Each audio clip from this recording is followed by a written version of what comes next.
نحمدہ ونصلی علی رسولہ الکریم اما بعد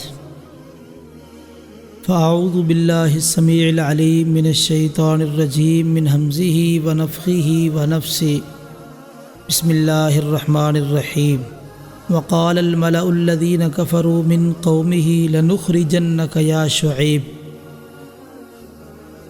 آج اللہ کے فضل و کرم سے 9ویں پارے کا خلاصہ تفسیر پیش کیا جا رہا ہے۔ اس 9ویں پارے کے آغاز سے کچھ پہلے شعیب علیہ السلام کی قوم کا ذکر کیا گیا۔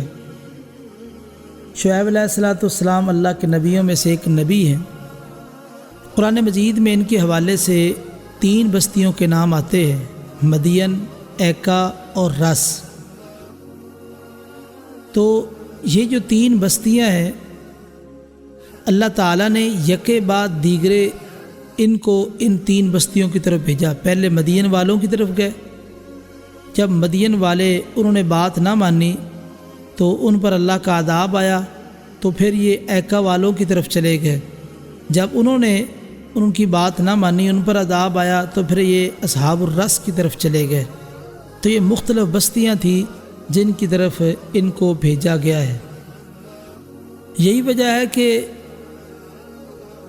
شعیب علیہ السلام کی جو قوموں پہ عذاب آئے ہیں وہ عذاب بھی 3 قسم کے ہیں۔ ایک ذلہ یعنی بادلی کا عذاب، بادلی آئی اس سے جو نا آگ برسنا شروع ہو گئی، اور ایک رجفہ یعنی زلزلہ، اور ایک صیحہ چیخ، یعنی ان تینوں قوموں پر الگ الگ عذاب آئے ہیں۔ یعنی ان کی یہ وضاحت تو عام طور پہ ایک تفسیری اعتبار سے مشکل مرحلہ ہے کہ مختلف مقامات پہ جب یہ الگ الگ چیزیں آتی ہیں تو ایک قاری پریشان ہو جاتا ہے، تو اس لیے میں نے وضاحت کر دی ہے۔ تو قوم شعیب کے اندر جو خرابیاں تھیں، جو مرکزی خرابیاں تو تھی، اس کے علاوہ کچھ باقی خرابیاں تو ان کے اندر انفرادی ہو سکتی ہیں، لیکن مرکزی خرابیاں یہی تھی۔ نمبر 1 شرک، اس کا رد کیا گیا اعبد اللہ، اللہ تعالیٰ کی عبادت کرو۔ اسی طرح ناپ تول میں کمی، یہ بھی ان کے اندر بیماری تھی، تو کہا گیا فاوفوا الکیل والمیزان، ناپ تول کو پورا رکھو، اس میں کوتاہی نہ کرو۔ اسی طرح معاملات کے اندر دغا بازی، تو ولا تبخسوا الناس سے اس کی تردید کی گئی۔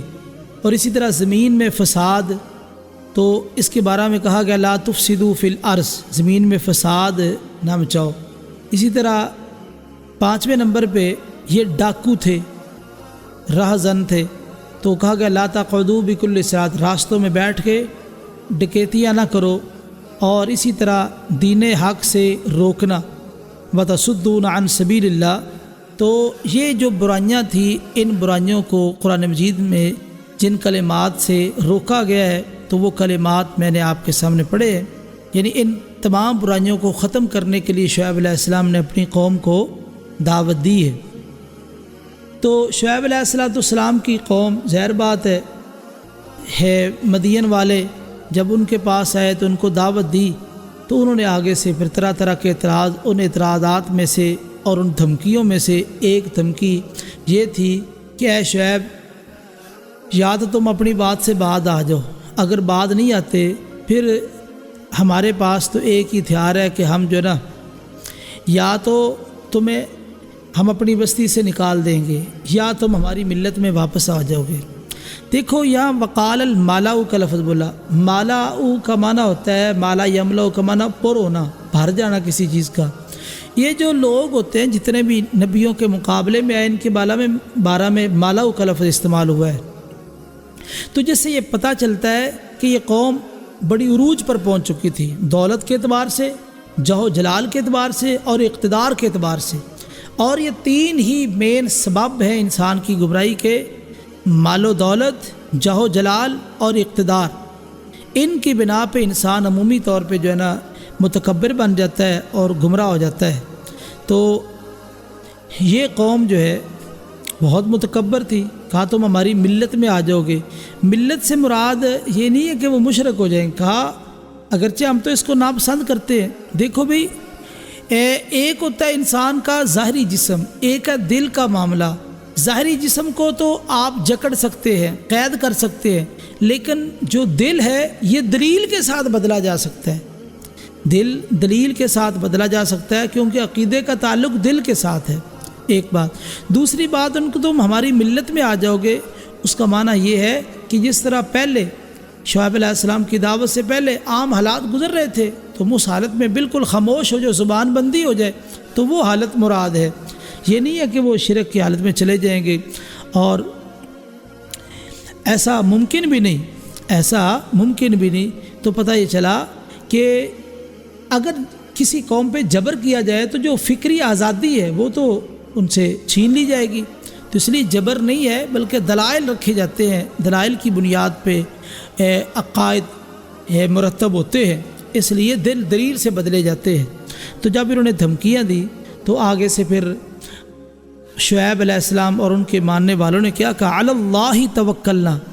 اصل جملہ تو یہ تھا نا، توکلنا علی اللہ، یہ معمول بعد میں، لیکن علی اللہ توکلنا، ہمارا اللہ ہی پر بھروسہ ہے، ہم اللہ ہی پر توکل ہے، ہم اسی پر قائم ہیں۔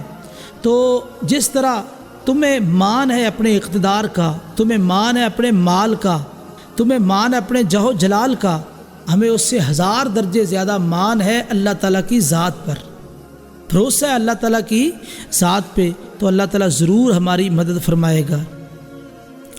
اور جب شعیب علیہ السلام نے قوم کو دعوت دی تو قوم والوں نے شعیب علیہ السلام کی دعوت کو مانا نہیں، تو آگے سے طرح طرح کے اعتراضات اور طرح طرح کی باتیں قوم والوں نے کی، قوم والوں نے طرح طرح کی باتیں کی اور اعتراضات کیے۔ اب دیکھو، جو شعیب علیہ السلام کی باتیں تھیں وہ دیانتداری پہ قائم تھی، وہ دیانتداری کے اصول بیان کیے گئے تھے، تو انہوں نے یہ بات کہی، لئن اتبعتم شعیبا انکم اذا لخاسرون، اگر تم شعیب کی پیروی کرو گے تو تم تو اس وقت خسارے میں پڑ جاؤ گے۔ اگر اس کی بات ہم مان لیں اور ہم یہ سارا کچھ چھوڑ دیں، ڈاکے ڈالنے، معاملات میں دغا بازی، یہ ساری چیزیں چھوڑ دیں، اگر ہم اس کی بات مان کے یہ کام کریں تو پھر ہم تو نقصان میں چلے جائیں گے، برباد ہو جائیں گے، کھائیں گے کہاں سے؟ آج بھی کچھ لوگوں نے یہ اصول بنا رکھا ہے کہ اگر ہم سچ بولے تو کاروبار نہیں چلتا، دغا بازی نہ کرے تو ہمارا سلسلہ نہیں چلتا۔ یہ فروٹ والے، سبزیوں والے، اور اسی طرح مارکیٹوں میں چلے جائیں تو ہر جگہ پہ دغا، معاملات کے اندر دھوکہ بازی، تو یہ سلسلہ جو قوم شعیب کے اندر برائی موجود تھی، آج امت مسلمہ کے اندر وہ برائی موجود ہے۔ تو اس اعتبار سے آپ دیکھیں، یہ امت مسلمہ کے اندر جو برائی ہے یہ قوم شعیب والی، ان پر اللہ کا عذاب آیا۔ یاد رکھیے، آج بھی عذاب مختلف صورتوں میں۔ یہ کرونا کیا ہے؟ ایک بہت بڑی آزمائش ہمارے گلے میں پڑ گئی ہے، اللہ تعالیٰ ہمیں اس سے نجات نصیب فرمائے، تو ہمیں اپنے معاملات درست کرنے پڑیں گے۔ تو اللہ تعالیٰ فرماتے ہیں فَأَخَذْنَاهُمْ بَغْتَةً، ہم نے ان کو اچانک پکڑا۔ دیکھو، جو اچانک موت ہوتی ہے یہ اللہ کے غضب کی علامت ہے۔ سورہ نبی داؤد کتاب الجنائز کے اندر نبی کریم صلی اللہ علیہ وسلم کا ایک فرمان ہے کہ یہ اچانک موت اللہ کے غضب کی علامت ہے، اس لیے اللہ نے ان کو اچانک پکڑا۔ اور اسی طرح آگے اللہ نے فرمایا وَمَا أَرْسَلْنَا فِي قَرْيَةٍ، ہم نے کسی بستی میں کوئی رسول نہیں بھیجا۔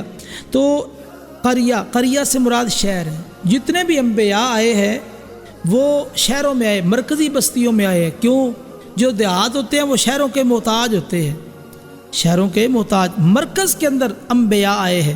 تو اس سے پتہ چلا جو دین کا کام جو مرکز کے اندر، شہروں کے اندر ہے، اس میں لطف ہے یا فوائد و ثمرات ہیں، وہ دیہات میں اتنا نہیں ہے۔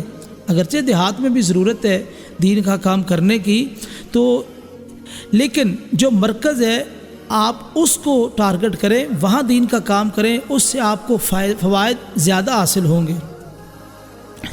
اور اسی طرح آگے یہ بات ذکر کی گئی کہ ایمان اور تقوی برکت کے 2 اسباب ہیں۔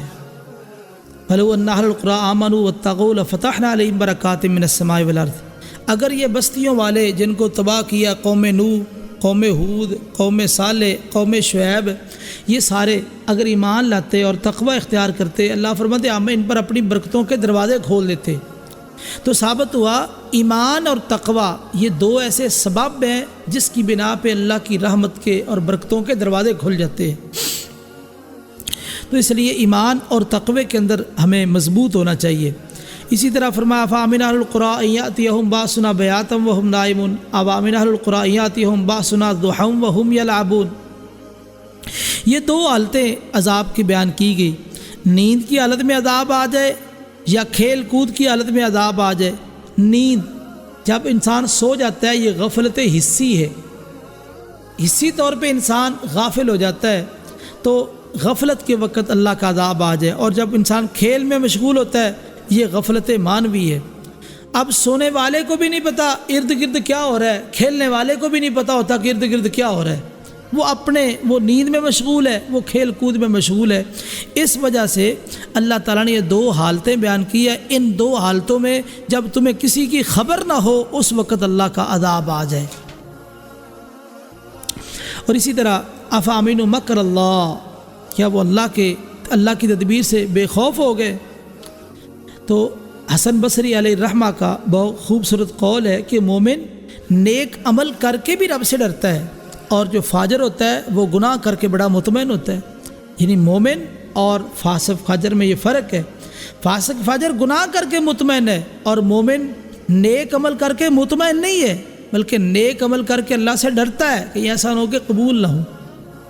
تو اس لیے ہمیں ان باتوں کا فکر رہنا چاہیے، نیک اعمال بھی کریں اور ساتھ اللہ سے ڈرتے رہیں کہ اللہ دعا بھی کرتے رہیں یا اللہ ہمارے اعمال کو قبول فرما۔ اس لیے اللہ کے عذاب سے کبھی بھی انسان کو بے خوف نہیں ہونا چاہیے، کسی وقت بھی اللہ کی پکڑ آ سکتی ہے۔ یہ کرونا کے بارے میں ہم نے کبھی سوچا تھا یہ سلسلہ بن جائے گا، اس طرح یہ مصیبت بن جائے گی، اور کیا صورتحال، کتنا نقصان ہوا، تاجر پریشان ہے اور اسی طرح بڑے شمار طبقے پریشان ہیں۔ ظاہر بات ہے تاجر پریشان ہے، اس کی وجہ سے اور کئی ان کے ساتھ جو تعلق رکھنے والے لوگ پریشان ہیں۔ تو خیر یہ مختلف قسم کی آزمائشیں ہیں، اور دیکھیے آزمائش دو قسم کی ہوتی ہے، یا تو کوئی آفت آ جائے، کوئی مصیبت آ جائے، انسان کے لیے جینا حرام ہو جائے، یا یہ ہے کہ اللہ تعالیٰ مال و دولت کے اندر وسعت پیدا کر دیتے ہیں تاکہ وہاں کے رہنے والے وہ اپنے گناہوں کے اندر مزید آگے بڑھ جائیں اور اچانک اللہ کی پکڑ آ جائے۔ آزمائش دو طرح کی ہے، یعنی آفت اور مصیبت کے ساتھ، یا اسی طرح اللہ تعالیٰ اپنے انعام کر دے، نعمتوں کی فراوانی دے دے اور اس کے بعد پھر اللہ تعالیٰ پکڑ دے۔ دو قسم کی آزمائش ہوتی ہے۔ آگے موسیٰ علیہ السلام کا واقعہ بیان کیا گیا۔ موسیٰ علیہ السلام جب مدین سے واپس آ رہے تھے تو راستے میں اللہ تعالیٰ نے ان کو نبوت عطا کر دی اور حکم یہ ملا کہ جاؤ فرعون کی طرف۔ تو انہوں نے پھر کہا یا اللہ میرے ساتھ میرے بھائی ہارون کو بھیج، اس طرح کی سورۃ طٰہٰ کے اندر اس کی تفصیل آ رہی ہے۔ خیر موسیٰ علیہ السلام اپنے ساتھ ہارون کو لے کے تو فرعون کے پاس گئے، جا کے دعوت دی، اور فرعون نے دعوت سے انکار کر دیا اور دجل کیا، تو کہا آپ کے پاس کوئی نشانیاں؟ تو موسیٰ علیہ السلام نے اپنا ہاتھ بغل میں ڈالا، اس کو ظاہر کیا تو وہ بالکل روشن تھا، اور اسی طرح ان کے ہاتھ میں ایک عصا لاٹھی تھی، اس کو زمین پر پھینکا تو وہ سانپ بن گیا۔ تو فرعون نے کہا کہ یہ تو جادو ہے، ہمارے پاس بھی جادوگر ہے، ہمارے پاس بھی جادوگر ہے، تو ابھی ہم مقابلہ کر لیتے ہیں، پتہ چل جاتا ہے کون سچا کون جھوٹا ہے۔ تو خیر اس نے ایک دن متعین کیا، بعض مفسرین نے یہ بات ذکر کی ہے کہ وہ عید کا دن اس نے متعین کیا تھا۔ تو جتنے جادوگر تھے ملک میں سب جادوگروں کو بلایا، جادوگر آئے تو آ کے اب بڑے خوش ہیں کہ ہمیں بادشاہ فرعون نے بلایا ہے، تو ظاہر بات ہے شاہی مہمان ہے۔ تو آ کے انہوں نے کیا سوال کیا؟ سوال یہ کیا کہ اگر ہم غالب آ جائیں تو ہمیں کوئی پیسے ملیں گے، کوئی مال ملے گا؟ یعنی دنیا دار آدمی جو ہوتا ہے اس کی نظر دنیا پہ ہے، اس کا مطمع نظر مال ہے۔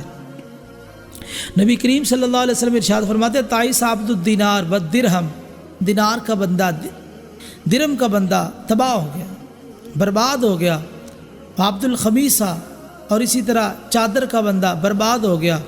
آگے پھر آپ نے بد دعا کی ہے، فرمایا وَإِذَا شِيكَ فَلَن تُوقِشَ، جب اس کو کانٹا چبھے اللہ کرے کانٹا نہ نکالا جائے۔ تو یہ بد دعا ہے اس بندے کے لیے جو دنیا کا لالچ کرنے والا ہے۔ تو کہنے لگے جی ہمیں کچھ ملے گا؟ فرعون کہنے لگا تم جو ہے مقربین کے اندر شامل ہو جاؤ گے، مقرب بن جاؤ گے، اگر تم اس کو شکست دے دو تو تمہیں تو بڑا مقام ملے گا، تو مقرب بنو گے، تمہیں اقتدار ملے گا۔ تو دیکھو بھئی، جب تک انسان میں ایمان نہیں ہوتا تو اس کا مطمع نظر پیسہ ہے، اقتدار ہے۔ ایمان نہیں ہے تو پیسہ اور اقتدار ہے۔ یہ سیاستدانوں کو دیکھ لیں، دین کی کوئی چیز نہیں آتی، سورہ اخلاص تک نہیں، اور اسی طرح سورہ فاتحہ تک نہیں آتی، اور اسی طرح درود نہیں آتا، لیکن آپ دیکھ لیں سیاست کے معاملے کس انداز سے جانتے ہیں۔ تو جب تک انسان میں ایمان نہیں ہوتا تو انسان کا مطمع نظر پیسہ ہے، مال آج ہے، مال آج ہے، میرا مال، میرا مال۔ اور جب پیسہ آ جائے پھر اقتدار کی ہوس آ جاتی ہے کہ میرے پاس اقتدار ہونا چاہیے۔ تو خیر یہ دنیا دار، لیکن دینداروں کا ایسا معاملہ نہیں ہے۔ دیندار تو ہمیشہ یہی چاہتے ہیں کہ ہم اللہ کے مقرب بن جائیں اور اللہ کے برگزیدہ بندوں میں شامل ہو جائیں۔ تو آپ یہاں پہ ایک مفسر کا بڑا ہی پیارا نقطہ ہے کہ جب کسی انسان کے مقرب گمراہ لوگ بن جائیں، کسی انسان کے مقرب گمراہ لوگ بن جائیں تو اس کا بیڑا غرق کر دیں گے۔ اس لیے اچھے ساتھی ہونے چاہیے۔ مثل الجلیس الصالح والسوء کحامل المسک ونافخ الکیر، رسول اللہ صلی اللہ علیہ وسلم نے ارشاد فرمایا اچھے دوست اور برے دوست کی مثال اس طرح جس طرح کستوری اٹھانے والا، یا تو وہ آپ کو تحفہ دے دے گا یا آپ اسے خرید لیں گے، یا جتنی دیر بیٹھیں گے خوشبو آئے گی، اور جو برا دوست ہے بھٹی پھونکنے والے کی طرح، یا تو آپ کے وہ کپڑے جلا دے گا کسی چنگاری کے ذریعے، یا آپ جب تک بیٹھیں گے آپ کو بدبو آتی رہے گی۔ تو اس لیے انسان کو ہمیشہ اپنے ساتھی، اپنے ہم نشین، ہم مجلس اچھے لوگ رکھنے چاہیے، اچھے لوگوں کے ساتھ ہی اٹھنا بیٹھنا ہونا چاہیے۔ تو جو اچھے لوگ ہوتے ہیں یہ انسان کو اچھا بنا دیتے ہیں۔ جہاں کمی کوتاہی ہوتی ہے، جہاں کوئی پریشانی ہوتی ہے، وہ صحیح مشورہ دیتے ہیں، صحیح رائے دیتے ہیں۔ ایک داعی الی الضلالہ، گمراہی کی طرف دعوت دینے والا، ایک داعی الی الہدایہ، ہدایت کی طرف دعوت دینے والا۔ آپ داعی الی الہدایہ بنیں، ہدایت کی طرف دعوت دینے والے بنیں، اور اپنے ساتھی بھی ایسے لوگ رکھے، ہم مجلس، ہم نشین ایسے لوگ ہوں جو ہدایت والے ہوں اور داعی الی الہدایہ ہوں، داعی الی الضلالہ نہ ہوں، گمراہی کی طرف دعوت دینے والے نہ ہوں۔ امام قرطبی علیہ الرحمہ نے یہاں ایک بہت ہی خوبصورت استدلال کیا ہے اور بہت خوبصورت بات ذکر کی ہے کہ جادوگر تھے تو کافر جادوگر تھے، لیکن انہوں نے موسیٰ علیہ السلام کا ادب کیا۔ ادب کیا کیا؟ اما ان تلقی و اما ان نکون نحن الملکین، اے موسیٰ یا اما ان تلقی، یا آپ پھینک لیں یا ہم جو نا اپنا کو جادو دکھاتے۔ تو موسیٰ علیہ السلام کا انہوں نے ادب کیا۔ اللہ تعالیٰ نے اس ادب کی وجہ سے ان جادوگروں کو ہدایت دے دی۔ اللہ اکبر! کیا امام قرطبی رحمہ اللہ نے خوبصورت استدلال کیا ہے کہ انہوں نے موسیٰ علیہ السلام کا ادب کیا کہ آپ اپنا جادو شروع کریں یا ہم شروع کرتے، اما ان تلقیا یعنی آپ ڈالیں یا ہم ڈالتے ہیں۔ تو اللہ تعالیٰ نے ان کے اس ادب کی بنا پہ ان کو ہدایت نصیب فرما دی۔ تو یہاں سے پتہ چلا انسان کو علماء کا، بڑوں کا ادب کرنا چاہیے، احترام کرنا چاہیے۔ اور اسی طرح یہ بات بھی ذہن میں رکھیے، اگر آپ کے پاس ایمان ہے، آپ کے پاس ایمان ہے تو ایمان مضبوط ہے تو اللہ لکڑی کے ذریعے سے بھی تمہاری مدد کر سکتا ہے۔ لکڑی کے ذریعے سے بھی تمہاری مدد کرتا ہوں۔ انہوں نے رسیاں پھینکی، وہ رسیاں چھوٹے چھوٹے سانپ بن گئے، وہ بھاگنے لگ گئے۔ تو موسیٰ علیہ السلام پر بھی تھوڑا سا اثر ہوا، جس طرح کہ آگے میں وضاحت کرنے والا ہوں۔ موسیٰ علیہ السلام تھوڑے سے ڈرے تو لڑکا یہ لاٹھی پھینکو، لاٹھی پھینکی، وہ بہت بڑا اژدہا بن گیا، وہ سارے سانپوں کو کھا گیا۔ فَأُلْقِيَ السَّحَرَةُ ساجدین، سارے جادوگر سجدے میں گر پڑے۔ تو جادوگروں کو تو سمجھ آ گئی کہ یہ جادو نہیں ہے، ہمارا جادو ہے، یہ جادو نہیں ہے، کیونکہ جو صاحب فن ہوتا ہے وہ اچھی طرح جان لیتا ہے کہ حقیقت مسئلہ کیا ہے۔ تو ان کو معلوم ہو گیا کہ یہ جادو نہیں ہے بلکہ یہ حقیقت ہے۔ تو اس اعتبار سے انہوں نے جادوگروں نے موسیٰ علیہ السلام پر فوراً ایمان لے آئے۔ کیا کہ فَأُلْقِيَ السَّحَرَةُ ساجدین، تو قالوا آمنا بربی موسیٰ و ہارون۔ تو سورۃ طٰہٰ میں کہا بربی ہارون و موسیٰ، یہاں کا بربی موسیٰ و ہارون، یا موسیٰ علیہ السلام کا ذکر پہلے، ہارون علیہ السلام کا ذکر بعد میں، ہارون علیہ السلام کا ذکر پہلے، موسیٰ علیہ السلام کا ذکر بعد میں۔ دیکھو یہاں پہ یہ نقطہ ہے کہ موسیٰ علیہ السلام بڑے عالم تھے، بڑے نبی تھے، رسول تھے۔ ہارون علیہ السلام چھوٹے نبی تھے، تو ظاہر بات وہ رسول بھی ہے، نبی بھی ہے، یہ خالی نبی ہے۔ تو پتہ یہ چلا علماء کی عزت، علماء کی عزت، تو صاحب علم کی عزت کرنی چاہیے۔ آج ہمارے معاشرے میں بڑی کمی پائی جاتی ہے، اور وہاں سورۃ طٰہٰ کے اندر ہارون پہلے آئے، موسیٰ بعد میں آئے۔ تو ہارون چونکہ عمر میں بڑے تھے، موسیٰ عمر میں چھوٹے تھے، تو وہاں یہ بتایا گیا جو عمر میں بڑے ہیں ان کی بھی عزت کرنی چاہیے، جو علم میں بڑے ہیں ان کی بھی عزت کرو، اور جو عمر میں بڑے ہیں ان کی بھی عزت کرو۔ خیر جب مقابلہ ہوا تو اللہ تعالیٰ نے موسیٰ علیہ السلام کو فتح دی، یہ سارے سجدے میں گر پڑے اور جادوگر ایمان لے آئے، تو ماحول جو نا بالکل ہی بدل گیا۔ تو پتہ یہ چلا اس قصے سے یہ بات معلوم ہوگی کہ باطل باطل ہی ہوتا ہے، خواہ کتنا ہی حسین بن جائے، کتنی ملمہ سازی کر دی جائے، اور کتنا ہی اس کے اندر جو ہے نا رنگ بھر دیا جائے، باطل باطل ہی ہوتا ہے، باطل باطل ہے۔ اور اسی طرح جو حق ہے، حق کے بارے میں اللہ کا اصول، حق کا ڈنکا بج کے رہے گا انشاءاللہ۔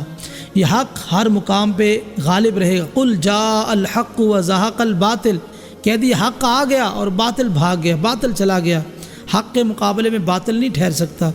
تو یہاں پہ اس واقعے سے بات معلوم ہوگی کہ حق کا ڈنکا بج کے رہے گا، اور باطل جتنی بھی صورتیں اختیار کر کے آ جائے، باطل باطل ہی ہے، جتنی مرضی ملمہ سازی اس میں کر لو، وہ باطل باطل ہی رہے گا۔ اور اسی طرح جب فرعون کو پتہ چلا کہ اچھا تم اس کے ساتھ ایمان لائے ہو، میری اجازت کے بغیر ہی، مجھ سے تو پوچھا نہیں، تو فرعون نے فوری طور پہ پینترا بدلا۔ کیا کہتا ہے؟ اچھا مجھے اب پتہ چلا کہ یہ تمہارا موسیٰ تمہارا گرو ہے، استاد ہے، تم اس کے چیلے ہو، پہلے تم نے پلانیں کی ہے، پہلے آپ نے جانا ہے، بعد میں ہم آئیں گے، اور اس طرح یہ سارے قوم کو اکٹھا کریں گے، اور اس کے بعد پھر جو ہے نا ہم آپ پہ ایمان لے آئیں گے، تو اس طرح لوگ بھی ایمان لائیں گے۔ اچھا تم فتنے میں ڈالنا چاہتے ہو، میں ابھی تمہارا علاج کرتا ہوں، تم نے میری اجازت کے بغیر ایمان کو قبول کیا ہے، موسیٰ علیہ السلام پہ ایمان لائے ہو، تو میں ابھی علاج کرتا ہوں۔ کیا کرتا ہوں؟ مخالف سمت تمہارے ہاتھ پاؤں کاٹ دیتا ہوں، تمہیں سولی پہ لٹکا دیتا ہوں، تمہیں نشان عبرت بنا دوں گا، تم نے ماحول میں کیا تماشا بنا رکھا ہے۔ تو اس طرح کی فضول باتیں کرنے لگا۔ تو اس وقت موسیٰ علیہ السلام پہ ایمان لانے والے یہ جادوگر، انہوں نے کہا ربنا افرغ علینا صبرا وتوفنا مسلمین، اے اللہ ہمارے اوپر صبر انڈیل دے۔ یہ نہیں کہا کہ انزل علینا صبرا، صبر اتار دے، یہ نہیں کہا افرغ۔ دیکھو ایک ہوتا ہے اتارنا، انزال تنزیل، اس کے بارے میں لفظ استعمال ہوتے ہیں، یک بارگی اتارنا، آہستہ آہستہ اتارنا۔ انزل نہیں کہا، افرغ انڈیلنا، یعنی پانی کسی چیز کے اندر موجود ہے، آپ اس کو بالکل انڈیل دے۔ تو یہ صبر سے بھی اگلا درجہ ہے، صبر سے بھی یہ یعنی اگلا درجہ، یعنی اے اللہ ہمارے اوپر صبر انڈیل دے۔ تو فتوفنا مسلمین، اور ہمیں جو موت آئے تو اسلام کی حالت میں۔ دیکھیے کتنی سعادت کی بات ہے، صبح آئے تھے تو کفر کے حمایتی بن کے، کفر کے معاون بن کے، کفر کی طرف سے وکیل بن کے لیکن چند لمحوں کے بعد اللہ تعالیٰ نے ہدایت نصیب کر دی، شام کو واپس پلٹے تو عقیدہ توحید کی چٹانیں بن چکے تھے۔ یہ نصیب کی بات اور مقدر کی بات ہے۔ اس وقت کہہ رہے تھے کہ اگر ہم غالب آ گئے تو ہمیں کچھ ملے گا، پیسے وغیرہ۔ اس وقت یعنی دنیا کا لالچ تھا، اور جب مسلمان ہو گئے اب دنیا کا لالچ ختم، مال کا اور اقتدار کا لالچ ختم۔ اب کیا کہہ رہے ہیں؟ دنیا سے دلچسپی ختم ہوگی، اے اللہ ہمارے اوپر صبر کو انڈیل دے۔ تو دلچسپی ختم ہو گئی۔ پتہ یہ چلا کہ جب انسان کے پاس دین آ جائے تو پھر دنیا کی دلچسپی نہیں رہتی۔ دین کے ساتھ ساتھ دنیا قائم رہے تو یہ اللہ کا فضل ہے، یعنی دین اور دنیا قائم رہے اللہ کا فضل ہے، لیکن ایسی دنیا جو دین کو برباد کر دے یہ تباہ کن چیز ہے۔ تو جادو کے حوالے سے کچھ باتیں ذہن میں رکھیے۔ جادو کب سے ہے؟ یعنی جب سے یہ نبوت و رسالت کا سلسلہ اس وقت سے جادو ہے، اور اسی طرح جادو کے اثرات انسان کے دماغ پر، دل پر، وَيُفَرِّقُونَ بَيْنَ الْمَرْءِ وَزَوْجِهِ، اور اسی طرح انسان کے جسم پر، انسان غذا کھاتا ہے لیکن اثر نہیں ہوتے، معدے پر، یہ ساری چیزوں پہ جادو کے اثرات ہوتے ہیں۔ جادو کا علاج کیسے ہے؟ جادو کا علاج جو ہے یہ قرآن مجید کی جو آیات ہے، سورہ بقرہ جس گھر میں پڑھی جائے اس وہاں جادو کا اثر نہیں ہو سکتا۔ اسی طرح آیت الکرسی کثرت کے ساتھ پڑھی جائے، یہ بھی جادو کا بہترین علاج ہے۔ اور اسی طرح آخری قل پڑھے جائیں، اسی طرح شفا والی جو دعائیں ہیں وہ پڑھی جائیں، پناہ والی دعائیں وہ پڑھی جائیں، تو یہ جادو کا علاج ہے۔ تو آپ یہ علاج اختیار کریں، اور اسی طرح اگر ممکن ہو سکے کسی ذریعے سے آپ کو معلوم ہو جائے جادو جس جگہ پہ کیا گیا ہے، آپ اس چیز کو جا کے ختم کر دیں، جس طرح کہ نبی کریم صلی اللہ علیہ وسلم کے کنگھی پہ بالوں پہ اور اسی طرح نار کھجور کے خوشے میں جادو کیا گیا تو آپ نے بیر زروان سے جا کے اس کو نکالا تھا اور جادو کی گیریں کھولی تھی۔ تو یہ ممکن ہو سکے، لیکن موجودہ دور میں یہ شعبدہ باز جو عاملین ہیں انہوں نے تو اپنی دکانداریاں کھول رکھی ہیں، جھوٹ بولتے ہیں، تو یہ غیب کے دعوے کرتے ہیں، تو ایسی بات نہیں ہے۔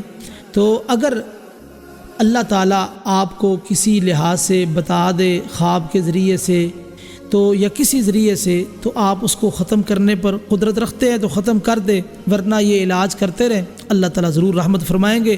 جو آپ کو اذیت مصیبت پہنچی ہے اللہ اس کے بدلے میں آپ کو اجر دیں گے۔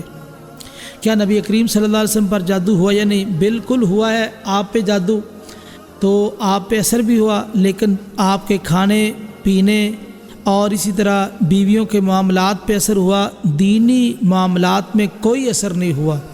تو یہ بات ذہن میں رکھنے والی ہے۔ اور اسی طرح جب یہ واقعہ پیش آیا تو قوم والوں نے کہا وقالا، موسیٰ علیہ السلام ابھی موجود ہی تھے، تو قوم والوں نے کہا اتذر موسیٰ وقومہ، فرعون کو کہا کہ تو موسیٰ اور اس کی قوم کو چھوڑے رکھے گا تاکہ زمین میں فساد مچائے؟ اس نے کہا نہیں، ہم تو نہیں چھوڑیں گے، ان کو سزائیں دیں گے، سنقتل ابناءہم ونستحیی نساءہم، تو ہم ان کے بچوں کو قتل کریں گے اور عورتوں کو زندہ رکھیں گے۔ تو خیر اس طرح کی سزائیں بنی اسرائیل کو، یعنی سزائیں جو دی گئی، تو خیر اس کے بعد اللہ تعالیٰ نے جو حالات بدلے، بنی اسرائیل یہاں سے پھر موسیٰ علیہ السلام نے ان کو وعدہ دیا، یہاں سے نکلے، فرعون نے تعاقب کیا، تو اللہ تعالیٰ نے بنی اسرائیل کو دریا سے پار کیا، بحر قلزم سے، اور یہ جو ہے اس کے اندر ڈبو دیے گئے۔ یہ تفصیل خیر آگے آئے گی انشاءاللہ۔ تو موسیٰ علیہ السلام جب اپنی قوم کو لے کے چلے تو آگے گئے، تو آگے جو ہے نا بحر قلزم کے کنارے ایک بستی تھی، تو وہاں کچھ لوگ تھے اور وہ بچھڑے کو پوج رہے تھے۔ تو یہ بنی اسرائیلی کہنے لگے اجعل لنا آلہا کما لہم آلیہ، موسیٰ جس طرح ان کا معبود ہے یہ سامنے نظر آ رہا ہے، یہ بچھڑا انہوں نے بنایا ہوا ہے، اس طرح ہمیں کو معبود ہمارا بھی بنا دے، یعنی ایسا معبود ہونا چاہیے جو ہمیں نظر بھی آئے۔ تو کہتا اللہ ہے پتہ نہیں کہاں ہے، ایسا معبود ہو جس طرح ان کا معبود ہے، ان کا معبود نظر آ رہا ہے تو اس طرح کا معبود ہونا چاہیے۔ تو موسیٰ علیہ السلام نے کہا تم بڑی جاہل قوم ہو، یہ بڑا عجیب تم نے سوال کیا ہے۔ معبود حقیقی کے مقابلے میں تم معبود مصنوعی کو چاہتے ہو؟ یہ تو مصنوعی ہے، جو سونے سے بنایا گیا مصنوعی ہے، وہ معبود حقیقی ہے، اس کے مقابلے میں اس کا تقاضا کر رہے ہو۔ خیر، اللہ تعالیٰ نے واقعتاً جو ان کی آزمائش کی، یہ سورۃ طٰہٰ کے اندر جو ہے نا آگے پھر اس کی تفصیل آ رہی ہے۔ اسی طرح آگے نبی کریم صلی اللہ علیہ وسلم کی کچھ صفات کا ذکر کیا گیا۔ الذین یتبعون الرسول النبی الامی الذی یجدونہ مکتوبا عندہم فی التوراۃ والانجیل، کہ نبی اور امی کا معنی یہ ہوتا ہے جو نہ لکھ سکتا ہے نہ لکھا ہوا پڑھ سکتا ہے۔ دیکھیے اس میں نبی کریم صلی اللہ علیہ وسلم کی کوئی توہین نہیں ہے، بلکہ اس میں تو آپ کی شان ہے۔ شان کیسے ہے کہ آپ نے دنیا کے کسی استاد سے پڑھا ہی نہیں، لکھنا پڑھنا سیکھا ہی نہیں، تو اچانک آپ نے جو کلام پیش کیا، جو دین پیش کیا، دنیا کو حیران کر دینے والا ایسا علم پیش کیا، جو اس علم کو نہ پڑھے وہ عالم نہیں بن سکتا، تو یہ کمال درجے کا آپ کا معجزہ ہے۔ تو اس لیے امی یعنی دنیاوی اعتبار سے آپ نہ یعنی لکھنا جانتے تھے اور نہ ہی پڑھنا جانتے تھے۔ یہ اس میں آپ کی عزت ہے کہ یعنی آپ نے جو کلام پیش کیا تاکہ کسی کو یہ شبہ ہی نہ ہو کہ کسی سے پڑھا ہوگا، کسی سے سیکھا ہوگا، نہیں، اللہ نے آسمان سے اتارا ہے۔ الرحمن علم القرآن خلق الانسان، تو رحمان نے انسان کو سکھایا ہے اور نبی کریم صلی اللہ علیہ وسلم پہ قرآن کو اتارا ہے۔ تو اس سے یہ پتہ چلا کہ رحمان کی جو اتاری ہوئی چیز ہے وہی معتبر ہے، اور یہاں سے یہ نقطہ بھی سمجھ آ رہا ہے کہ شرک جو ہے، شرک میں مبتلا شخص دنیا کا سب سے بڑا جاہل شخص ہے۔ انکم تجہلون، تم جاہل قوم، یعنی شرک میں مبتلا یہ سب سے جاہل شخص ہے۔ اور اسی طرح نبی کریم صلی اللہ علیہ وسلم کی صفات آگے اس میں ذکر کی گئی ہے، اور اس کے ساتھ ہی اللہ تعالیٰ نے ایک بستی والوں کا ذکر کیا۔ یہ بستی بحر کلزم کے کنارے پر آباد تھی۔ اللہ تعالیٰ نے ان کی آزمائش کی، ان کو کہا کہ ہفتے والے دن تم نے مچھلیاں نہیں پکڑنی، بس الحمن القریۃ التي كانت حاضرۃ البحر حاضرۃ البحر اذ يعدون في السبت اذ تأتيهم حيتانهم يوم سبتهم شرعا ويوم لا يسبتون لا تأتيهم۔ یہ بستی والے اللہ نے ان کی آزمائش اس طرح کی، ان کو اللہ نے حکم دیا کہ ہفتے والے دن تم نے مچھلیاں نہیں پکڑنی۔ خیر، انہوں نے مچھلیاں ہفتے والے دن پکڑنی چھوڑی، لیکن صورتحال یہ تھی ہفتے والے دن مچھلیاں پانی کے اوپر تیرتی تھیں، باقی دنوں میں مچھلیاں نظر نہیں آتی تھی۔ اب یہ بڑے پریشان، انہوں نے ایسے کیا کہ کنویں بنائے دریا کے کنارے کے ساتھ ہی، اور نالیاں بنا دی۔ ہفتے والے دن مچھلیاں آتی، وہ ان نالوں کے ذریعے سے کنویں میں چلی جاتی، شام کو جا کے اس کا منہ بند کر دیتے اور مچھلیاں پکڑ کے اتوار کو کھاتے، اور خوش ہوتے کہ ہم نے اللہ کی حد کو بھی نہیں توڑا اور مچھلیاں بھی پکڑ لی ہیں۔ مچھلیاں ہفتے والے دن پانی کے اوپر تیرتی، باقی دنوں میں نظر نہیں آتی تھی۔ تو خیر انہوں نے اس انداز سے مچھلیاں پکڑ لی، اللہ کی طرف سے آزمائش تھی۔ جب انہوں نے مچھلیاں پکڑی تو ان میں سے ایک گروہ ایسا تھا جو ان کو منع کر رہا تھا، ان کو روکنے والا تھا، منع کرنے والا تھا۔ ایک درمیان میں ایسا گروہ پیدا ہوا چپ کرنے، ان کا ان کو چھوڑو، اگر عذاب آئے گا تو ان پر آئے گا، اللہ کی ناراضگی ہوگی تو ان پر ہوگی، آپ کو کیا ہے، آپ ان کو چھوڑے۔ جو سمجھانے والے تھے، روکنے والے تھے، انہوں نے کہا ہمارے دو مقصد ہیں۔ ایک مقصد معذرۃ الی ربکم، ایک تو یہ کہ ہم رب تعالیٰ کے سامنے معذرت کر سکیں کہ یا اللہ ہم ان کے ساتھ شریک نہیں ہوئے، نہ خاموش ہوئے، بلکہ ہم ان کو روکتے رہے، معذرت کر سکیں۔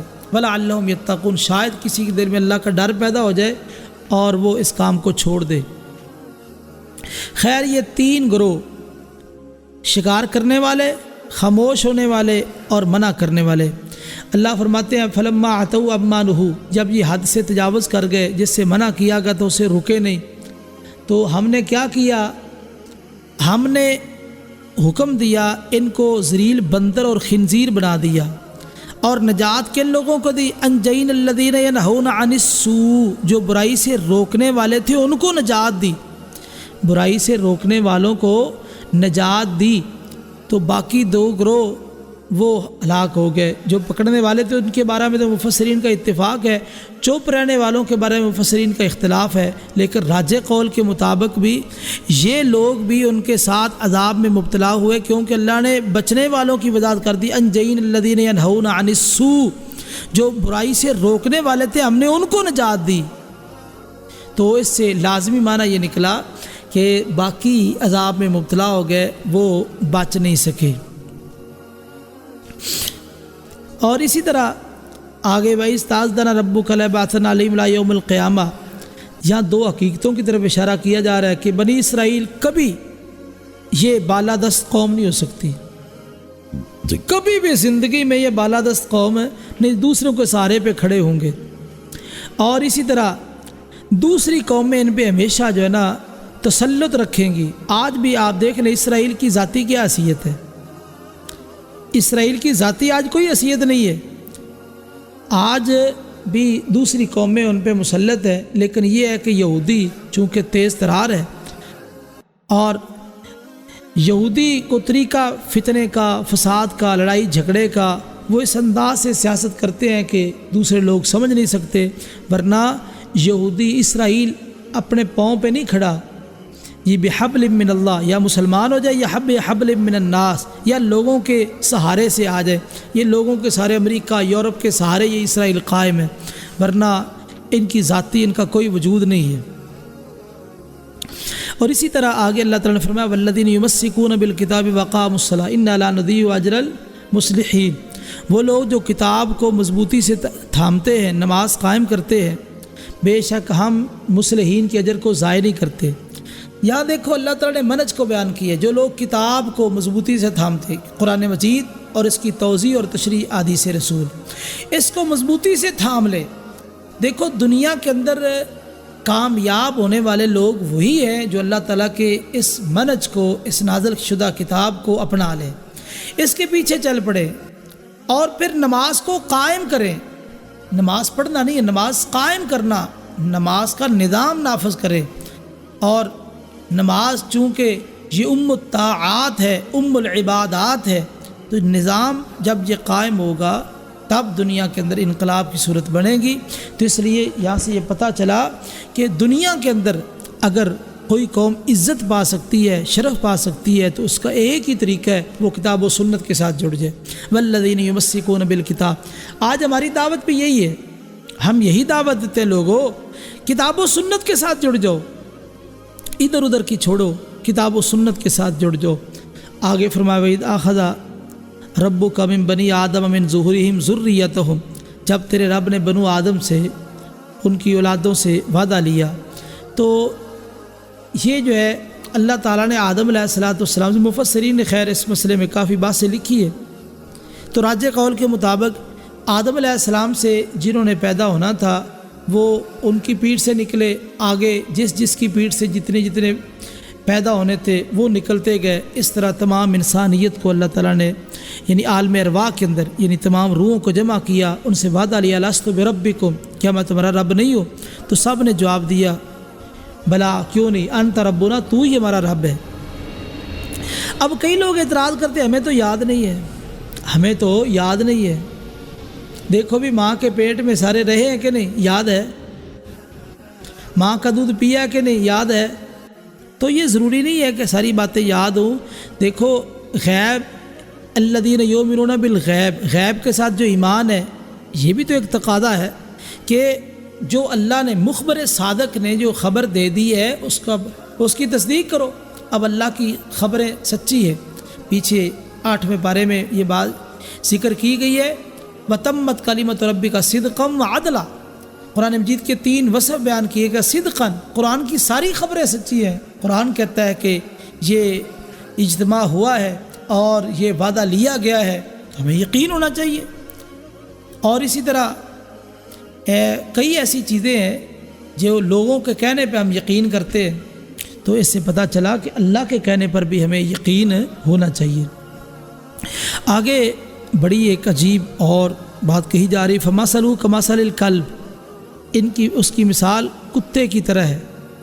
یہودیوں کی مثال بالخصوص کتے کی طرح ہے۔ کتے کے اندر یہ ہوتا ہے کہ کتا جب چلتا ہے نا، یہ اپنا سر سیدھا نہیں رکھتا، کبھی ادھر کبھی ادھر کبھی ادھر ادھر دیکھے گا، سونگے گا۔ کتا ناک سے سونگتا رہتا ہے، کوئی چیز مل جائے، کھانے کو مل جائے، ادھر سونگے گا ادھر سونگے۔ یہ کتے کی عادت ہے کہ وہ اپنا سر سیدھا نہیں رکھتا، وہ اس طرح گھماتا رہتا ہے اور سونگتا رہتا ہے۔ یہ یہودی بھی اسی طرح جو ہے نا بے ایمان، یہ کتے کی طرح سونگتے رہتے ہیں کہ کہاں سے ان کو کوئی مال ملے، کہاں سے ان کو کوئی فائدہ ملے، بس یہ کتے کی طرح مطلب سونگتے پھرتے ہیں۔ تو ان کی مثال کتے کی طرح ہے۔ اور اسی طرح جس طرح کتا ہر وقت زبان باہر نکالتا ہے، تو اسی طرح یہودی بھی ہر وقت خواہشات کے پجاری ہے۔ یہ بھی خواہشات کی خاطر زبان نکالے ہوئے کتے کی طرح، بس خواہشات کے پجاری، تو یہ مل جائے وہ مل جائے وہ مل جائے وہ مل جائے۔ تو اللہ تعالیٰ نے ان کی مثال جو کتے کے ساتھ تشبیہ دی ہے تو بڑی زبردست تمثیل ہے، یعنی کتے کی طرح ان کا سونگنا، چلنا پھرنا اور خواہشات، یعنی کتے کے ساتھ تشبیہ دے دی۔ اور اسی طرح اللہ تعالیٰ جس کو سموار دیتا ہے اور جس کو اللہ تعالیٰ نوازتا ہے، اللہ تعالیٰ پھر اس کی قدر کرتے ہیں، دنیا کے اندر اس کو عزت عطا فرماتے ہیں۔ اور جو اللہ تعالیٰ کی آیات سے منہ موڑ دیتا ہے تو وہ کتے کی طرح سونگتا پھرتا ہے۔ تو جب وہ کتے کی طرح سونگے گا تو شیطان اس کو شکار کر لے گا، جب وہ شیطان کے شکار میں آ جائے گا تو اس وقت وہ نکل نہیں سکے گا۔ تو اس لیے بہت ہی بری مثال دی گئی ان کے لیے۔ تو اللہ تعالیٰ ہمیں محفوظ فرمائے، ہم تو اللہ اور اس کے رسول کے فرما بردار بنے اور اطاعت گزار بنے، اسی میں ہماری زندگی ہے۔ اور اسی طرح یہاں پہ یہ مسئلہ ذکر کیا جا رہا ہے وَذَرُوا الَّذِينَ يُلْحِدُونَ فِي أَسْمَائِهِ، آپ ان لوگوں کو چھوڑیں جو اللہ تعالیٰ کے ناموں کے اندر الحاد کرتے ہیں۔ الحاد کی جو صورتیں ہیں، یعنی اللہ تعالیٰ کے اسماء اور صفات کا غیر اللہ پر اطلاق کرنا، جو اللہ کے نام ہیں، اللہ کے اسماء ہیں، ان کا غیر اللہ پہ اطلاق کرنا، یہ بھی الحاد ہے۔ الحاد کا معنی بے دینی، کج روی، ٹیڑھ پن اختیار کرنا۔ جس طرح دستگیر، مشکل کشا، مختار کل، عالم الغیب، یہ اللہ کی صفات ہے۔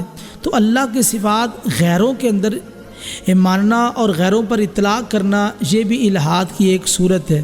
اور اسی طرح اللہ تعالیٰ کو غیر اسماء کے ساتھ موصوف کرنا، جس طرح کہ عیسائیوں نے اللہ تعالیٰ کو اب کہہ دیا، اللہ تعالیٰ کو اب کہہ دیا، ہمارا باپ ہم اس کے بیٹے، تو یہ بھی الحاد ہے۔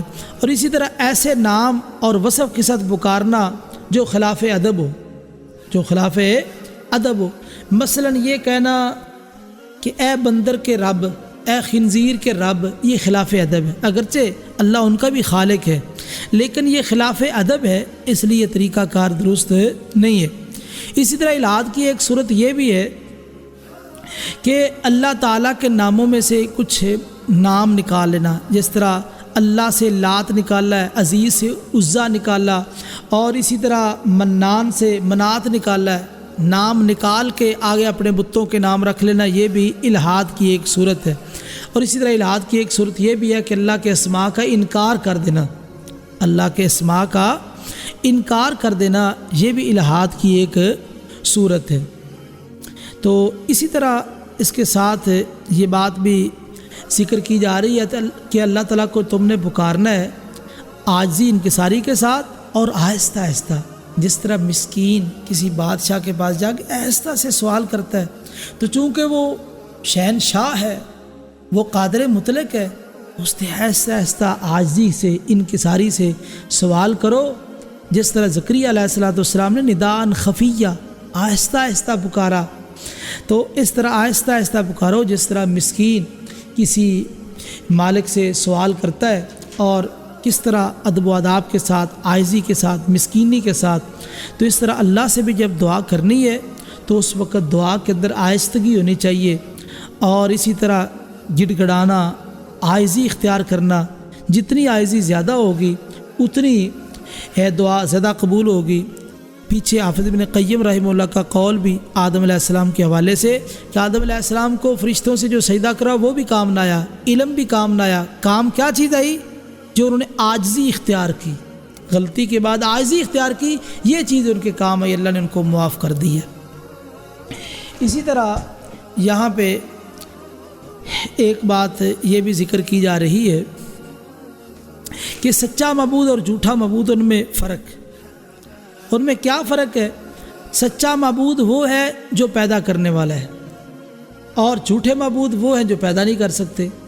دیکھو اس مسئلے میں تو کسی کا اختلاف نہیں، کتنا پیارا اصول ہے۔ جو خالق ہے وہ سچا معبود، جو غیر خالق ہے وہ جھوٹا معبود۔ دیکھو ہم سب کا خالق کون ہے؟ اللہ ہے، ہم سب کا خالق اللہ ہے۔ تو یہ سچے اور جھوٹے معبود کے لیے ایک سنہری اصول ہے کہ سچا معبود وہ ہے جو پیدا کرنے والا ہے، اور جھوٹا معبود وہ جو پیدا کرنے والا نہیں۔ جو کسی کو پیدا ہی نہیں کر سکتا، خود پیدا ہوا ہے، وہ معبود کیسے ہو سکتا ہے؟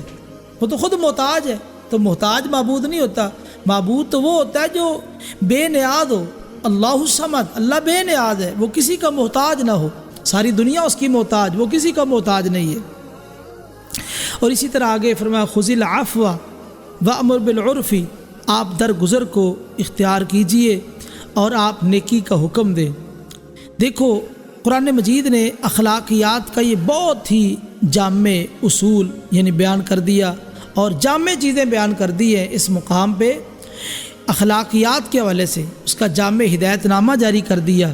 نمبر 1، یعنی جو برائی سے پیش آنے والے لوگ ہیں ان سے آپ انتقام نہ لیں، جو برائی سے پیش آنے والے لوگ ہیں ان سے آپ انتقام نہ لیں۔ اور اسی طرح جو لوگ یعنی نیک کام کی ہدایت کرنے والے ہیں، اگر ان سے کوئی آدمی برا سلوک کرے تو یہ مقابلے میں بدی کا جواب بدی سے نہ دے، بلکہ بدی کا جواب نیکی سے دے۔ اگر کسی نے برا سلوک کیا آپ اس کے ساتھ اس نے سلوک کریں۔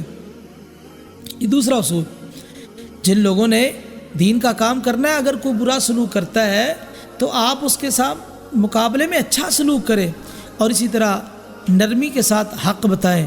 جو آپ نے دین کی باتیں بتانی ہے نرمی کے ساتھ بتائیں۔ اگر کوئی جاہل آپ کے سامنے آ جائے وَأَعْرِضْ عَنِ الْجَاهِلِينَ، جاہلوں سے آپ اعراض کیجئے۔ اب جاہلوں کو کیا پتہ کہ ایک عالم کی شان کیا ہے، جاہلوں کو کیا پتہ دین اسلام کی شان کیا ہے، اس لیے آپ جاہلوں سے اعراض کریں۔ اور آگے یہ چیز بیان کی جا رہی ہے، انسان کو وَإِمَّا يَنزَغَنَّكَ مِنَ الشَّيْطَانِ نَزْغٌ فَاسْتَعِذْ بِاللَّهِ، تو اس حوالے اس کی تفسیر میں 2 اصول بیان کیے جا رہے ہیں۔ جتنی بھی انسان کو پریشانیاں آتی ہے اس کے اسباب 2 ہیں، شیاطین انس، شیاطین جن۔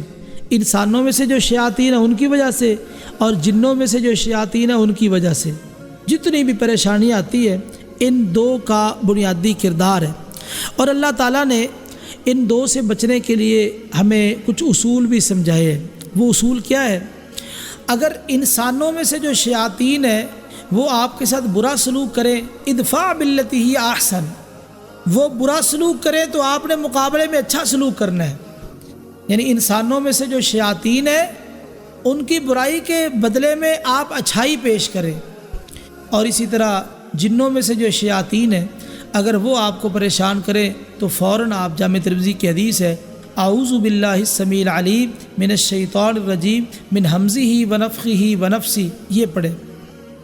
میں اللہ کی پناہ میں جو خوب سننے والا خوب جاننے والا ہے، اس کی پناہ میں آتا ہوں مردود شیطان سے، من ہمزہ ونفخہ ونفسی، اس کے پھونک سے اور اس کے پھونک سے اور اس کی تھوک سے اور اس کے وسوسے سے۔ تو یہ اعوذ باللہ پڑھے گا تو اس سے جو ہے نا وہ شیاطین جن سے محفوظ ہو جائے گا، اور اچھا سلوک کرے گا تو شیاطین انس سے محفوظ ہو جائے گا۔ تو اس سے پتہ چلا کہ یہ 2 ہی اسباب ہیں جو انسان کو جتنی بھی پریشانی آتی ہے تو ان دونوں کا ساتھ علاج بھی بتا دیا گیا۔ اور اسی طرح آگے وَإِذَا قُرِئَ الْقُرْآنُ فَاسْتَمِعُوا لَهُ اس کا ذکر کیا گیا۔ قرآن مجید کے ساتھ تعلق رکھنے والے جو لوگ ہیں یہ تین قسم کے لوگ ہیں۔ ایک تو وہ ہیں یتلونہ حق تلاوتی، جو قرآن مجید کی تلاوت اس طرح کرتے ہیں جس طرح تلاوت کرنے کا حق ہے۔ اور دوسرا درجہ فقرؤا ما تیسر من القرآن، قرآن اتنا پڑھو جتنا قرآن سے پڑھنا آسان ہو، جتنا تمہارے لیے آسان ہے یہ پڑھو، یہ دوسری قسم ہے۔ اور تیسری فاستمعوا لہ وانصتوا، اگر تم پڑھ نہیں سکتے، تلاوت نہیں کر سکتے، پھر تم جو ہے جب قرآن پڑھا جائے کان لگا کے سنو، خاموش ہو کے سنو۔ یہ تین قسمیں ہیں قرآن کے ساتھ تعلق رکھنے والوں کی۔ اور آگے فرمایا لعلکم ترحمون، تاکہ تم پہ رحم کیا جائے۔ لعلکم کا لفظ جب اللہ کی طرف منسوب ہو تو اس کا معنی یقینی بات ہے، کنفرم بات ہے، لازمی بات ہے کہ اللہ کی رحمت ہوگی۔ تم سنو گے کان لگا کے، توجہ کے ساتھ، خاموشی کے ساتھ، تو اللہ تعالیٰ ضرور اپنی رحمتوں کا نزول فرمائیں گے۔ یہاں پہ یہ مسئلہ بھی سمجھ لینا چاہیے، بعض لوگوں نے یہاں سے یہ مسئلہ ثابت کیا وَإِذَا قُرِئَ الْقُرْآنُ فَاسْتَمِعُوا لَهُ، کہ جب قرآن پڑھا جائے تم جو ہے نا اس کو سنو اور خاموش ہو جاؤ۔ ثابت ہوا نماز میں سورہ فاتحہ جب امام پڑھ رہا ہو تم پیچھے نہیں پڑھ سکتے، یہ بعض نے موقف پیش کیا ہے۔ کیوں؟ اس آیت کی منافی ہے۔ یہ آیت کہہ رہی جب قرآن پڑھا جائے تو تم خاموش ہو جاؤ اور کان لگا کے سنو۔ اب قرآن کا حکم یہ ہے کہ سنو، اور سورہ فاتحہ پڑھو گے تو سنا نہیں جائے گا۔ دیکھیے نبی کریم صلی اللہ علیہ وسلم کی صریح حدیث ہے، آپ نے فرمایا لا صلاۃ لمن لم یقرأ بفاتحۃ الکتاب، اس آدمی کی کوئی نماز نہیں جو نماز میں سورہ فاتحہ نہیں پڑھتا۔ اسی طرح سنن نبی داؤد کی حدیث ہے کہ آپ نے ایک دن نماز فجر پڑھائی، آپ نے نماز کے بعد پوچھا تم میرے پیچھے کچھ پڑھتے ہو؟ ہاں اللہ کے رسول پڑھتے ہیں۔ فرمایا کچھ نہ پڑھو سوائے سورہ فاتحہ کے۔ یہاں دیکھو امام بھی ہے، مقتدی بھی ہے، قرات کا بھی ذکر ہے، تو آپ نے کہا کچھ نہ پڑھو سوائے سورہ فاتحہ کے۔ ثابت ہو فاتحہ کے بغیر نماز نہیں ہے، فاتحہ کے ساتھ ہی نماز ہے۔ خیر یہ ایک تفصیلی موضوع ہے۔ یہ آیت جو ہے جس فرقے نے یہ موقف پیش کیا ان کی دلیل نہیں بن سکتی۔ کیسے؟ دیکھو بھی اس آیت پر تو وہ خود عمل نہیں کرتے، جب قرآن پڑھا جائے تو سنو خاموش ہو جاؤ۔ اب احناف کے حفظ کے مدرسے ہیں کہ نہیں؟ اب حفظ کے مدرسے میں احناف کا جو طریقہ کار ہے تو کیا خیال ایک بچہ پڑھتا ہے باقی سنتے ہیں، یا سارے پڑھ رہے ہوتے ہیں؟ سارے پڑھ رہے ہوتے ہیں تو اس آیت کی مخالفت ہو رہی ہے، اس آیت کی مخالفت ہو رہی ہے۔ اسی طرح نماز فجر میں جب کوئی بندہ آئے اس کی سنتے رہ گئی ہے، یہ باہر ستون کے پیچھے یا دیوار کے پیچھے سنتے پڑھ رہے ہوتے ہیں، آگے امام صاحب قرات کر رہے ہیں، نماز پڑھا رہے ہیں، اب وہ قرات کر رہے ہیں اور یہ پیچھے اپنی، جب ظاہر بات اپنی پڑھیں گے تو اس وقت وہ نماز کے اندر جو ہے نا دعائیں پڑھیں گے کہ نہیں؟ تو یہ قرات کر رہے ہیں اور آگے امام صاحب وہ بھی قرات کر رہے ہیں، تو یہ تو مخالفت ہوگی، یہ تو مخالفت ہو گئی ہے، یہ آیت تو دلیل ہی نہیں بن سکتی۔ تم یہ کتنے لوگ جو ہے نا اس آیت کی مخالفت کرتے ہیں۔ اور اسی طرح یہ بات بھی ذہن میں رکھیے، دوسرے مقام پہ آیا وقال الذين كفروا لا تسمعوا لهذا القرآن والغوا فيه لعلكم تغلبون، کافروں نے منصوبہ بنایا تھا لا تسمعوا لهذا القرآن، اس قرآن کو نہ سنو۔ یہاں آیا فاستمعوا له، وإذا قرئ القرآن، جب قرآن پڑھا جائے فاستمعوا له، سنو۔ انہوں نے منصوبہ بنایا کہ نہ سنو، ادھر آیا کہ سنو۔ وہاں والغوا فيه، شور کرو، ادھر آیا وانصتوا، چپ ہو جاؤ۔ ادھر آیا لعلکم تغلبون، شاید کہ تم غالب آ جاؤ۔ ادھر آیا لعلکم ترحمون، شاید کہ تم پہ رحمت کی جائے۔ یعنی جو وہاں ترتیب ہے وہی یہاں ترتیب ہے۔ تو یہ کفار کا منصوبہ تھا، جس منصوبے کو غلط ثابت کرنے کے لیے اللہ تعالیٰ نے یہ آیت نازل کی کہ وہ منصوبہ غلط ہے، بلکہ تم قرآن مجید کو سنو اور خاموش ہو جاؤ تاکہ تم پہ رحمت کی جائے۔ یقیناً جو قرآن سنتا ہے تو اس پر اللہ تعالیٰ کی رحمت ہوتی ہے۔ یہ رہا سورہ اعراف کے حوالے سے۔ آگے سورہ انفال شروع ہو رہی ہے۔ سورہ انفال میں اللہ تعالیٰ نے بدریین کا ذکر کیا ہے۔ جو بدری صحابہ ہے یہ تمام امت سے اور تمام صحابہ سے افضل ہے۔ جو بدر کے اندر حاضر ہوئے ان کا بڑا مقام و مرتبہ ہے، بلکہ جو فرشتے بدر میں حاضر ہوئے تھے وہ فرشتے باقی تمام فرشتوں سے افضل ہیں۔ جو بدر میں لوگ شریک ہوئے وہ پوری امت سے افضل، سارے صحابہ سے افضل۔ جو فرشتے بدر میں حاضر ہوئے یہ باقی فرشتوں سے افضل ہے۔ اللہ تعالیٰ نے بدر کی وجہ سے بڑی فضیلت عطا فرمائی ہے۔ جنگ بدر یہ معرکہ حق و باطل جو 2 ہجری میں 17 رمضان کو پیش آیا تھا، تو اس کے شروع میں اللہ تعالیٰ نے مال غنیمت کا مسئلہ، تو یہ ہم انشاءاللہ 10ویں پارے کے شروع میں مال غنیمت کے حوالے سے کچھ مزید باتیں کریں گے۔ تو یہاں پہ اللہ تعالیٰ نے ایک بات کی ہے، اتفاق و اتحاد کی ایک بنیاد ذکر کی ہے، یعنی اتفاق اور اتحاد کیسے ممکن ہے۔ اللہ فرماتے ہیں فاتقوا اللہ واصلحوا ذات بینکم، تم اللہ سے ڈرو اور اپنے درمیان صلح کر لو۔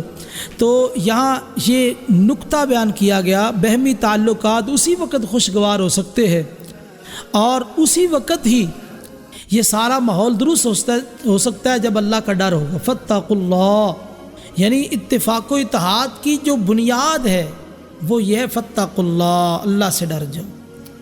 یعنی اللہ کا ڈر ایک ایسی چیز ہے جو تمام معاملات سنوار کے رکھ دیتا ہے۔ تو اس طرح فاتقوا اللہ واصلحوا ذات بینکم، یہ پیغام ان لوگوں کے لیے جو آپس میں الجھے ہوئے ہیں، آپس میں ناراض ہیں، جھگڑے ہیں، تو ان کو پیغام ہے فاتقوا اللہ، اللہ سے ڈر جاؤ، واصلحوا ذات بینکم، آپس کے معاملات درست کر لو۔ اللہ تعالیٰ ہمارے جملہ معاملات درست فرمایا اور ہمیں توفیق نصیب فرمائے۔ اور اسی طرح آگے ایمان کا مقیاس اور معیار اس کا ذکر کیا گیا، ایمان کا معیار اور مقیاس، کیسے ایمان کا پتہ چلے۔ فرمایا انما المؤمنون الذین اذا ذکر اللہ وجلت قلوبہم، 5 مومنوں کی صفات بیان کی گئی ہیں جن کے اندر 5 صفتیں ہیں، سمجھو کہ یہ پکے مومن ہیں۔ اولئک هم المؤمنون حقا، یہ پکے اور سچے مومن ہیں جن کے اندر 5 صفات ہیں۔ 5 صفات میں سے پہلی صفت یہ ہے، جب وہ قرآن سنے اذا ذکر اللہ وجلت قلوبہم، ان کے دل ڈر جاتے ہیں، قرآن سننے سے پڑھنے سے ان کے دل ڈر جاتے ہیں۔ اور اسی طرح دوسری بات، ان کے ایمان بڑھ جاتے ہیں، زادتہم ایمانا، ایمان میں اضافہ ہو جاتا ہے، یعنی ایمان میں کمی بیشی ہوتی ہے۔ امام بخاری رحمہ اللہ نے کتاب الایمان کے اندر بڑے زبردست انداز سے اس مسئلے کو ثابت کیا ہے، اور امام بخاری رحمہ اللہ نے فرمایا کہ میرے 1080 استاد ہیں، اور ہر استاد جس سے میں نے حدیث لی ہے اس کا عقیدہ یہ تھا الایمان قول و عمل، ایمان قول اور عمل کا نام ہے، عمل میں کمی بیشی ہے، جب عمل میں کمی بیشی ہوگی تو ایمان میں بھی کمی بیشی ہوگی، یزید و ینقص، ایمان کم بھی ہوتا ہے زیادہ بھی ہوتا ہے، تو اس لیے ایمان بڑھ جاتا ہے قرآن مجید سننے سے سنانے سے۔